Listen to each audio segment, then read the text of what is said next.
नशा मुक्ति सभ्य और भय मुक्त समाज की कल्पना लेकर अपने अभियान पर निकले मुनिश्री श्री सुधाकर जी महाराज की पदयात्रा जबलपुर पहुंची।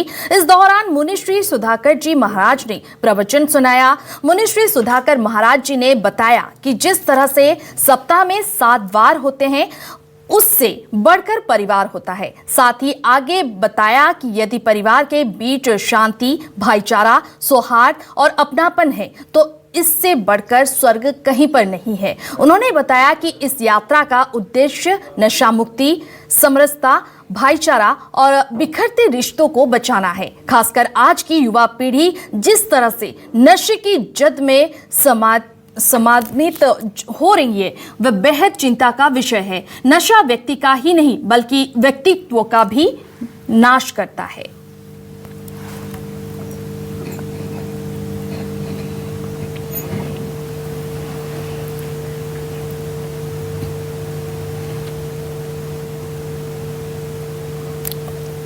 आज हम आपको एक ऐसी शख्सियत से मिला रहे हैं जिन्होंने पूरे नशा मुक्ति या समाज के सुधार के लिए कह सकते हैं कि एक यात्रा, पैदल यात्रा निकाली है। जी हाँ, श्री मुनिश्री सुधाकर जी जो है उनसे हम परिचय करा रहे हैं, जिन्होंने छत्तीसगढ़ से इस यात्रा की शुरुआत की थी। उद्देश्य सिर्फ ये था कि समाज को कैसे नशा मुक्त, भयमुक्त और स्वच्छ वातावरण पैदा करें। तो आज उनकी यात्रा कई दिनों का सफ़र करते हुए जो है मध्य प्रदेश प्रवेश कर चुकी है।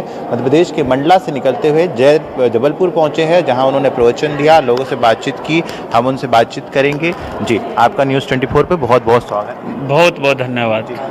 सबसे पहले मुनिश्री ये जानना चाहेंगे कि इस यात्रा का उद्देश्य क्या है? जैन मुनि वैसे पाद विहारी होते हैं, वो किसी भी प्रकार के वाहन का प्रयोग नहीं करते। पद यात्रा उनके जीवन का अभिन्न अंग होता है। अहिंसा के पालन की दृष्टि से पद यात्रा होती है, मगर पद यात्रा के माध्यम से जन कल्याण भी होता है। हम पद यात्रा के द्वारा गांव-गांव, डगर-डगर, व्यक्ति-व्यक्ति से मिलते हैं और उन्हें सद्भावना की, नैतिकता की, सौहार्द की, परिवार में कैसे सकारात्मक माहौल रहे, आनंद रहे, शांति रहे, प्रसन्नता रहे, इस संदर्भ में हमारी ये यात्रा गतिमान है।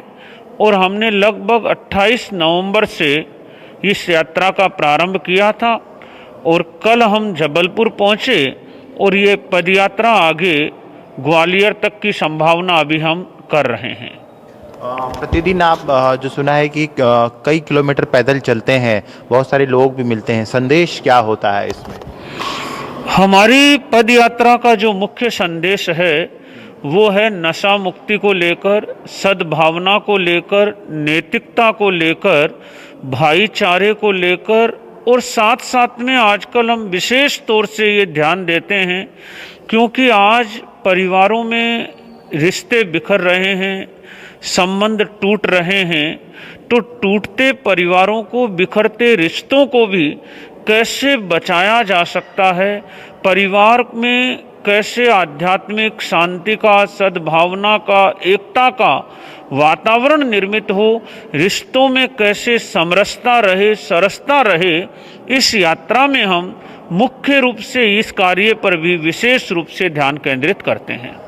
समरसता की बात कर रहे हैं, शांति की बात करें, एक रिलेवेंट सवाल है क्योंकि न्यू ईयर बिल्कुल आज रात को सेलिब्रेट करेंगे, नशा मुक्ति भी आपका संदेश है। ऐसे में हमारी जो युवा पीढ़ी है वो बहुत ज़्यादा नशे के गिरफ्त में है। चाहे आयोजन कोई सा भी हो, न्यू ईयर हो या सेलिब्रेशन हो, क्रिसमस हो, बर्थडे हो, उनमें एक नशा एक शौकीन बन गया है, कह कि उनका स्टेटस बन गया है।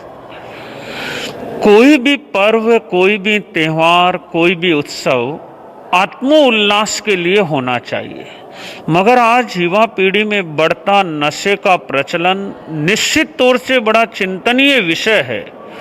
अब नशे के कारणों की खोज करना बहुत ज़रूरी है। जो क्षणिक खुशी के लिए, तनाव मिटाने के लिए, धीरे धीरे केवल आनंद के लिए जो नशा करते हैं, मगर यही नशा एक दिन उनके नाश का कारण बनता है। मैं युवा पीढ़ी से कहना चाहूँगा कि अगर उन्हें नशा ही करना है तो वो आनंद का नशा करें, शांति का नशा करें, प्रेम का नशा करें, उच्च संस्कारों का नशा करें, मगर आज जो नशीली वस्तुएं बढ़ रही है वो नशा निश्चित तौर से नाश का द्वार है।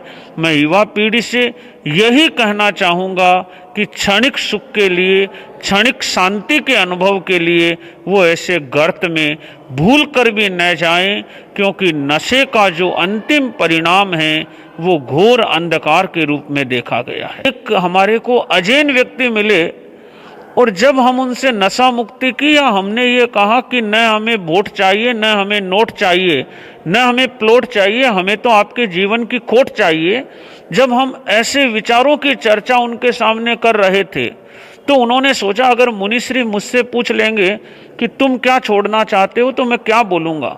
तो मैंने उसी समय उन्होंने मुझे बताया कि मैंने संकल्प ले लिया कि मैं मोबाइल में गेम बहुत खेलता था। आजकल ये बड़ा एडिक्शन है, ये बहुत घातक है, ये नशे से भी ज़्यादा घातक है। और उस व्यक्ति ने कहा उससे मेरी अंगुलियां सुन्न होने लग गई थी, मेरा हाथ कम काम करने लगा, मगर आप नशे की बात कर रहे थे, मुझे लगा ये मेरा नशा है और मैंने उसी दिन उसको छोड़ने की कोशिश की और मैंने छोड़ दिया। और उसके 15-20 दिन बाद कल परसों वो हमसे मिले और उन्होंने मुझे बताया कि मैंने पूर्ण तौर से ये मोबाइल में गेम खेलना और खेलना, इससे मैंने मुक्ति प्राप्त कर ली और मुझे असीम आनंद की अनुभूति हो रही है। तो ऐसे अनेक उदाहरण पद यात्रा के माध्यम से मिलते हैं और नाना प्रकार की हम भी उन्हें चरित्र की, निर्माण की, नैतिकता की, सद्भावना की प्रेरणा देते हैं जितना संभव होता है। ये है मुनिश्री सुधाकर जी जो कह रहे हैं कि यात्रा के दौरान भी बहुत सारे ऐसे लोग उनसे मिलते हैं जो बहुत सारे नशे के गिरफ्त में हो या दूसरे इस तरह के जो चीज़ों में फंसे होते हैं, उनको मिलकर भी उनका भी जो है नशा से मुक्ति दिला रहे हैं। और ख़ास करके इस यात्रा का उद्देश्य जो है वो पूरी तरह से नशा मुक्त, भय मुक्त, एक स्वच्छ सुथरा समाज पैदा करने की, उसी की दिशा में मुनिश्री जो है निरंतर उनकी यात्रा जो है वो जारी है। जबलपुर में अभी आए हैं, जबलपुर से भी पैदल पैदल यात्रा करके वो लोगों को संदेश दे रहे हैं। उद्देश्य सिर्फ ये है कि नशा मुक्त, भय मुक्त और स्वच्छ शांति प्रिय वातावरण में लोग रहना सीखे। जबलपुर से न्यूज़ 24 मध्य प्रदेश छत्तीसगढ़ के लिए कैमरामैन दीपक सिंह चौहान के साथ कुमार इंदर।